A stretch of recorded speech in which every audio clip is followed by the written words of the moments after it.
It's Jonathan Clark, joined live in the studios by They Might Be Giants. The two Johns, of course, in that band, John Linnell, John Flansburgh, and Marty Beller, all the way, Beller, I should say. The king of the drums. Over there on the percussion. Welcome, guys. Thank you so much for coming. Thanks for having us. 2 albums out now, right? We want to get to that shortly, but let's talk a little history first. You guys formed, was it 1982? We formed in 1982. We did our first show in Central Park at a Sandinista rally under a different name, and then we did our a Sandinista rally. Yeah, that's right. Yeah, unbelievable. Back when they were cool. Yeah, before they sold out. Trickle down Reaganomics and the whole thing. Yeah. Not trying to get political. It's the primaries, of course. Right. Well, Daniel Ortega's stock has fallen, but it was the place to be. But then we did our first show at a place called Dr. B's in Soho, which was this. Can I say miserable on the radio? Sure. It was like a showcase club kind of place where a lot of people sort of would do their like weekend band thing, and it was all based on like these little tickets that you're supposed to give out to your friends. And so they would know which band was bringing in which people, and like the Bitter End, and that those kind of places. deal. It was very much like the Bitter End, right? And even it was an even more bitter end. The bitterer end, I think. And we did like 1 million shows there, and then in the mid '80s, the whole East Village performance art scene kind of blew up, and fortunately for us, that really fit our sort of left field sensibility. And it became very very happening scene, in a very eccentric way. It's just unlike back when the East Village was the East Village. Well, what's funny is that I think most people think of the New York rock scene as like they think of CBGB and very much like the Ramones punk rock, like here's your leather jacket, now start a band kind of thing. Yeah. But the East Village thing in the mid '80s was actually much more of that sort of crazy new wave. Get your asymmetrical hairdo on kind of thing, and it was it was really a moment, and people were, we would do shows at the Pyramid Club and APC, and it was just insane what a sensation it was. And John was telling me earlier, I think maybe not you weren't here yet, but you guys did a gig at Danceteria. Oh, we did many gigs at Danceteria. You name it, we played. What floor were you on? We almost played it when we first started the band. We actually got a gig booked at the Mud Club, and then the Mud Club went out of business. There was a period right when we first started where the whole punk rock club scene was dying off really rapidly, and it seemed like the tide was totally had run out on New York rock. Yeah, and then we never made it to Max's Kansas City. Yeah. We got to New York, and there was a lot of dust from punk still falling. So 26 years, man. Yeah. I mean, did you ever ridiculous. think it was? I mean, that's quite a long time. It's no rehab, no breakups. Well, that's all in the future. Actually. Behind the music, we're saving that up. Yeah, we would have the dullest behind the music of all time. I doubt that. Now, listen, people probably have heard. We're in front of the music, man. Yeah. Well, people probably have heard and remember your songs "Birdhouse in Your Soul," "Istanbul," "Don't Let's Start." Perhaps more people know, but might not know that it's you guys that are doing the songs for the music for Malcolm in the Middle. That's right. Yeah. "Boss of Me," which won you guys a Grammy in 2002. Yeah, yeah. Finally recognized by our peers. That must have been a cool moment. It was pretty interesting. I think we felt like the Coen brothers have said how the Oscars they feel like imposters. I think we felt a little bit like there's something very weird. Was it in New York or L.A.? It was in L.A. And it was very L.A. Yeah, it was kind of at the moment like on the tail of like having never been invited to those parties before, and always sort of felt like we had made fun of those people, and then suddenly we were. Well, they were making fun of us too. So it was mutual. You also do the music for The Daily Show with Jon Stewart. Yeah. Yes. And people probably and there's a million other things, but how did that sort of come about with the Daily Show? Well, we were booked on the original David Letterman show very early on. Back at NBC. And the segment, the music producer there was this woman, Madeline Smithberg, who then when she developed the Daily Show, they actually got Bob Mould from Husker Du to do the theme. Love him. And then and the theme he gave them sounded very much like a Husker Du song, which is really the ba ba da ba da ba da ba thing. But after about a month, they realized it was much too in front of the music for Yeah. the general audience. So she came to us. It was a weird gig because it was like they needed a music package, and we had done this sort of faux orchestral bombastic thing for ABC Nightline, and they knew that we could do that kind of stuff, and they were just kind of working out the show at that point. Yeah, this is actually before Jon Stewart was there, and so it was Craig Kilborn. It was Craig Kilborn. Right. So, yeah. So we've done about 4 different music packages for them over the years, and it just gets more and more bombastic, and then the theme is gets a little bit more back to the original recipe, Bob Mould every time. But we kind of brought in the trombone to sort of soften the theme edge. Well, let's go down the list here. Dunkin' Donuts commercial. We've done about 30 Dunkin' Donuts commercials. Dunkin' Donuts paid for my house, and it's amazing. Yeah, hey, God bless Dunkin' Donuts. We love Dunkin' Donuts. Right. Adult Swim's The Oblongs. Yep, that's now on. Yeah, that's actually getting repeated like all the time now. Disney Channel's Mickey Mouse Clubhouse. Yep. Higglytown Heroes. Yep. Dexter's Laboratory. Courage the Cowardly Dog. That's pretty impressive. I mean, so what do you guys? We've done a lot of stuff. Yeah, I mean, you guys. I'm standing in a room with 2 millionaires, I think, here, Joe. Well, I wish. These really are like paying the bills kind of things. Yeah. And a lot of those ones you named, we don't put our name forward. We're not sort of trying to promote ourselves as as the Dunkin' Donuts endorsers. But the Frontalian one is classic. Oh, thank you. That is classic. Yeah. Let's see. 2 albums out now, and talk about those 2. What you have sort of a typical They Might Be Giants album that's out for sort of a year. Right. Yep, yeah. yep. We have an adult record, which we in some ways our adult work is more defined as adult since we started doing kids records, but it's not really that different. More from swear words. Well, it isn't actually tawdry motel It isn't substantially references. different from the stuff that we did before we did kids music, but now because there's kids music, we have to say, well, this is in the other category. Well, I ain't going to apologize, John. I'm still rocking. I'm putting it forward. All I'm saying is that it's not obscene. It's just regular. They might be. It's like the regular, and then there's the super unleaded for the kids. Well, it is. High test. Jonathan Clark live in studio with They Might Be Giants. So we got a sort of They Might Be Giants unplugged situation here. Yes, we have Marty Beller standing by the accordion case kick drum. Give us a taste of the highly. That is some classic rock accordion case kick drum. That is a Madison Square Garden sounding kick drum if I ever heard one. Put your accordion cases together. What do you guys want to play for us? Well, this is a song off the Else that this is a track that we actually put together with the Dust Brothers, who produced a bunch of tracks on the. They're the guys who did Olé with Beck, and they've done a lot of. Oh, and they did Mbop with Hanson. Hanson? Yes. Talk about millionaires. Yeah, I think that paid for their 3-car garage. Right. So they seem to have more money than we do.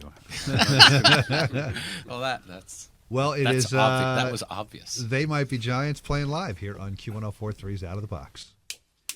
You say you've got some very excellent news. You say I'm going to die when you tell me, and in my way I will. But though your words will kill, I know you'll think that I don't seem to care. It's only that my frown is upside down. It's upside down. My frown is upside down. I'm happy at your happiness as well.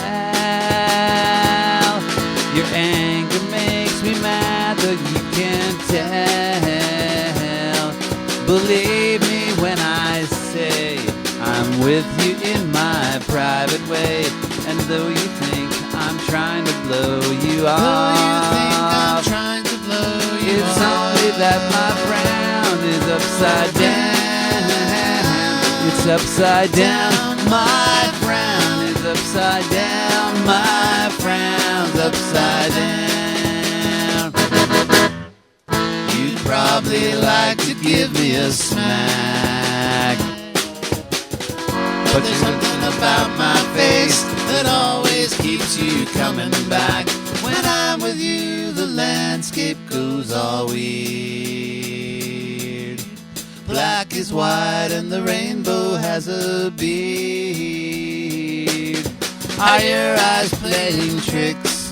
Or should you get your glasses fixed? Well, I don't think your eyesight is to blame. I don't think your eyesight is to The problem is my frown is upside down. It's upside down. My frown is upside down. My frown's upside down. It's upside down. My frown is upside down. My frown's upside down. That's They Might Be Giants playing live here on Q1043's Out of the Box. John Linnell, John Flansburgh, Marty Beller. And guys, live show's coming up, which leads me to ask about the New York City Rent Party. Yeah, we've got What a is that? bazillion gigs.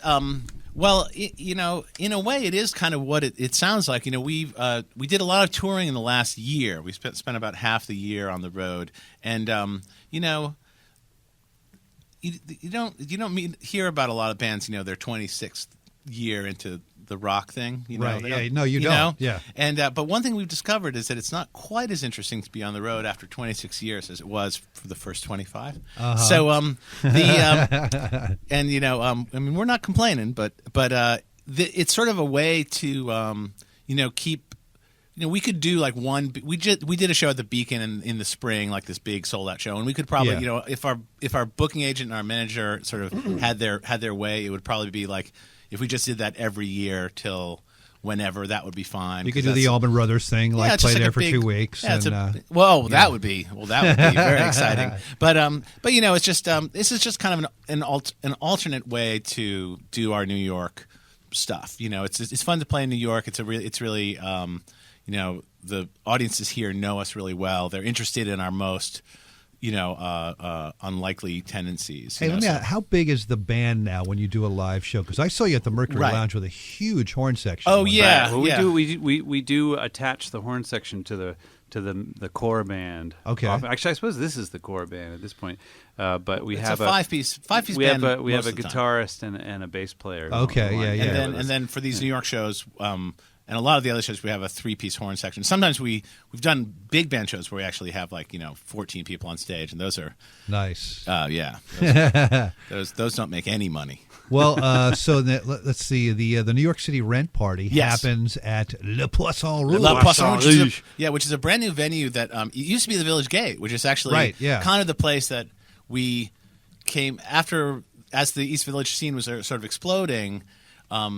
It was a funny time, like when we started, because the New York Times and the New Yorker both had a policy of not reviewing any shows in the East Village. Like, it was just like that world did not exist. So the very first time that we played at the Village Gate, it opened. It was like, well, now we can talk. You know, all of a sudden we actually got listed in the New Yorker. Brought people together. Yeah, we were bringing people together. We were playing somewhere where grown-ups can go. Right. We were bringing the hippies and the adults together. Well, the current They Might Be Giants CD, The Else, is out now. So let's do this. First 3 callers on the toll-free listener line, 888-872-1043, win an autographed copy of that CD from They Might Be Giants and a pair of tickets to see They Might Be Giants live at Le Poisson Rouge. It's so organized. The former Village Gate here in Manhattan, September 27th. So good luck with that. Does you guys want to play one more song for us? Sure. Absolutely. Well, this one goes back to... the Dial-A song. Yeah. We learned this song this is a cover of a song from the 50s that was a big hit for the Four Lads, and we learned it to do our first tour or second tour. We had to play for an hour, so we had to learn a whole bunch more songs. They Might Be Giants live here on Q1043's Out of the Box.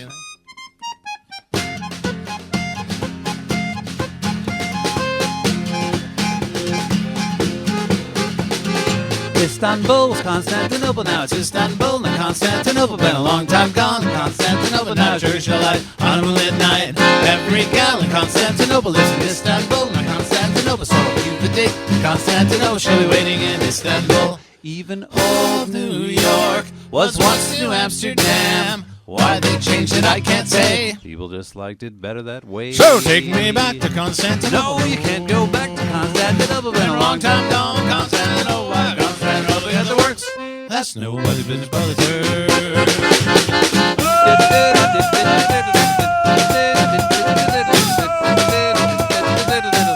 Istanbul.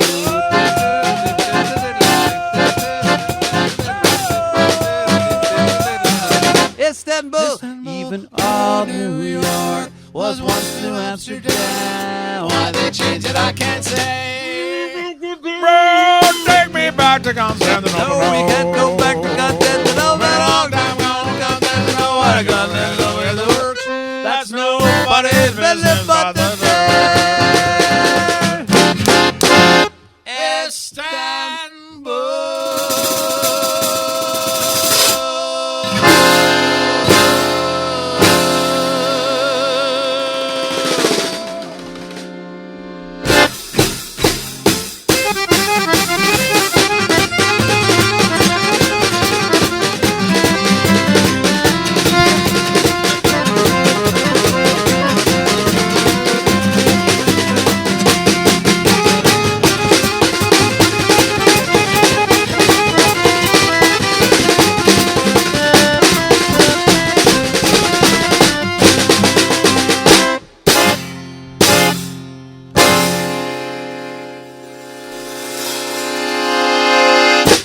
That is They Might Be Giants playing live here on Q1043's Out of the Box. You can see them live on the last Saturday of every month. Every month, September, October, November, we're doing a Philly show on New Year's Eve. Then January, we're back in January and I guess February. So Le Poisson Rouge, the former Village Gate right here in Manhattan, and the current CD, The Else, out now, and the new children's project CD DVD called Here Comes the 1, 2, 3s. That's right. Is that okay? Good. For more info, Q1043.com. Keywords Out of the Box. John and Marty, thank you guys so much. Thank you so much. We'll see you at the shows, and don't be strangers. Come on over here let's do it anytime, again. man. Absolutely. Cheers.